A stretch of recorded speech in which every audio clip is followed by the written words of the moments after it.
Bonjour à toutes et à tous, merci une fois encore d'être au rendez-vous de la revue de presse sur ESAE Télévision. Ce mercredi 18 juillet de l'an 2018, 4 sujets majeurs partagent les gros titres à la une des parutions du jour. Il s'agit des décisions rendues hier par la Cour constitutionnelle au sujet du brouillage des fréquences des radios Soleil FM et Cap FM, le contrôle de l'action gouvernementale avec le rapport de la commission parlementaire sur le scandale de Maria Gleta qui est déposé, l'animation de la vie politique nationale avec les tractations pour les législatives de 2019 et la rélecture de la charte des partis politiques au Bénin.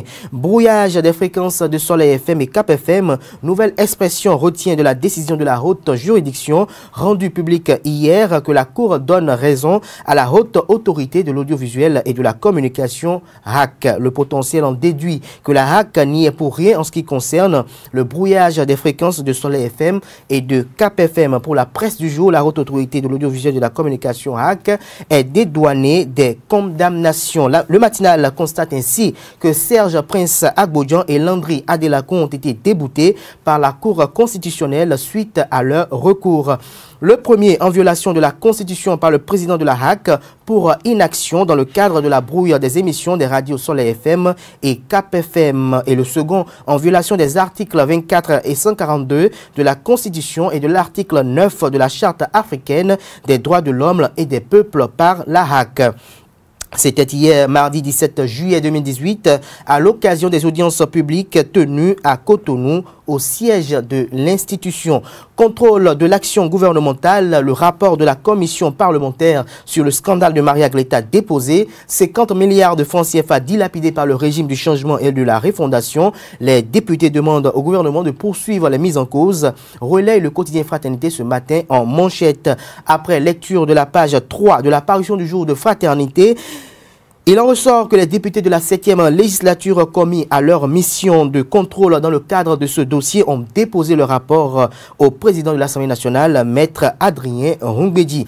À son tour, ce dernier devra saisir le gouvernement pour les procédures à enclencher à l'encontre des mises en cause dans ce dossier qui constitue l'un des plus sulfureux du règne du président Thomas Boni Yayi. Même si le document transmis à Adrien Rungbeji est jusque-là confidentiel, Fraternité de sources concordantes révèle que des ténors du régime défunt sont épinglés. Le confrère dans son article laisse spéculer autour des figures les plus évidentes pour leurs implications dans cette affaire en raison de leur position au moment des faits et des plus insoupçonnés qui sont cités. Il faut noter que la commission avait reçu mandat de la représentation nationale pour vérifier la légalité et les modalités des procédures d'appel d'offres du projet Maria Gleta, les raisons et la légalité des avenants des marchés de base, le cas échéant de faire procéder à des expertises techniques et financières des équipements installés et d'examiner les rapports d'études d'impact environnemental et social des projets ainsi que le plan de gestion environnementale et sociale.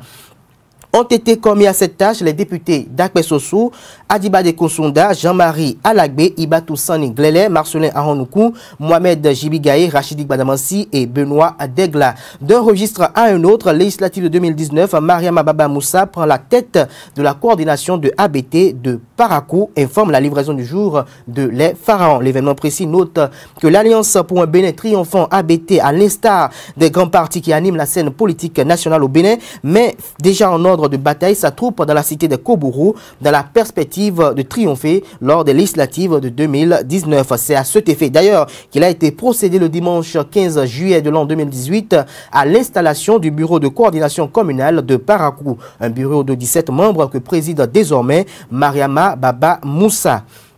Relecture de la charte des partis politiques. Le Challenge rappelle ce matin que la session extraordinaire s'ouvre demain au palais des gouverneurs. Le matin rassure que le toilettage de la charte des partis politiques est l'unique point au menu demain à la session extraordinaire du Parlement, la première d'ailleurs de l'année 2018. Libération, quant à lui, parle des réformes politiques et de la révision de la loi sur le référendum. Pour le confrère, les choses sérieuses commencent au Parlement demain. Matin Libre émet des craintes autour de la révision de la loi référendaire. Le Canard fait savoir que la minorité parlementaire alerte l'opinion publique nationale et internationale sur le forcing que tente de faire le bloc de la majorité parlementaire BMP afin d'aider le gouvernement à organiser un référendum pour l'amendement de la Constitution du 11 décembre 1990. Selon les députés de l'opposition, il faut craindre une supercherie.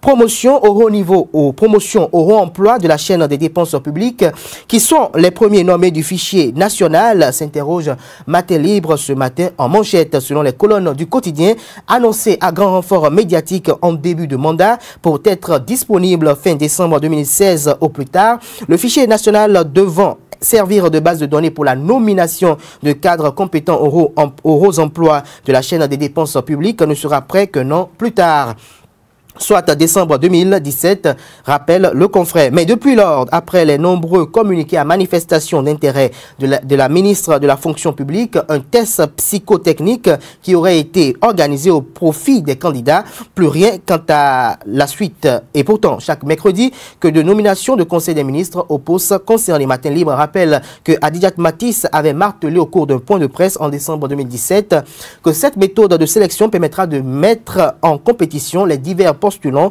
en vue de l'amélioration des performances de l'administration et de l'effectivité de la reddition des comptes. Le gouvernement de Patrice Talon ne doit donc pas perdre de vue cet engagement pris urbi et orbi, martèle à son tour Matin Libre ce matin dans les colonnes de sa parution du jour. Hors de nos frontières, 40e concours des CCI CAMES 2018.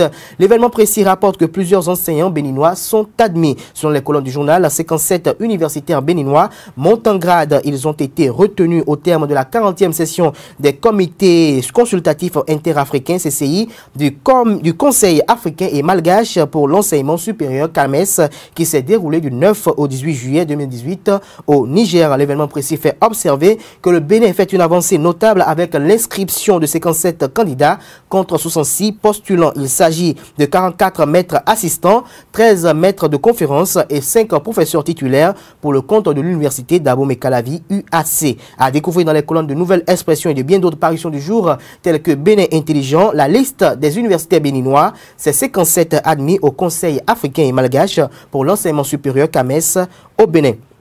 Bénin Intelligent, après lecture de la liste des 57 universitaires, zoom sur la montée en grade de Dondi Yamou.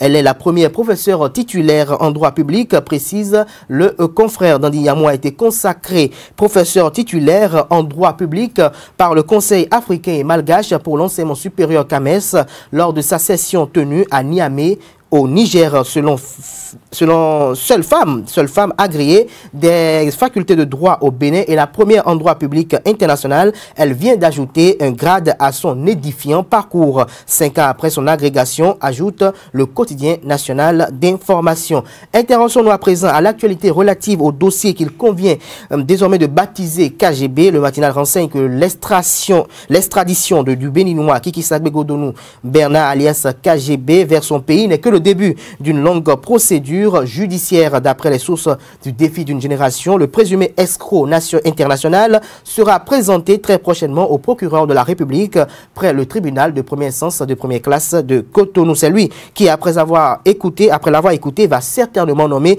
un juge compétent pour prendre le dossier en main pour instruction. Pour le moment, personne ne peut dire avec exactitude s'il va s'en sortir ou pas.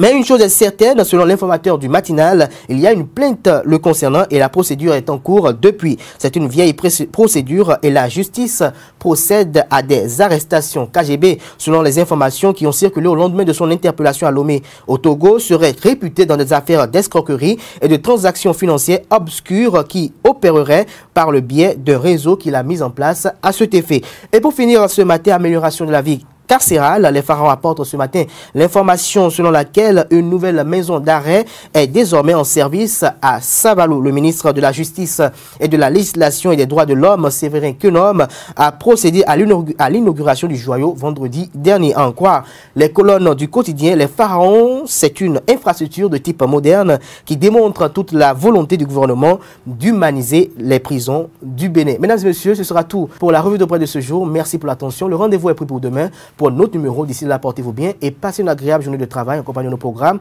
sur les www.ezaetelevision.com.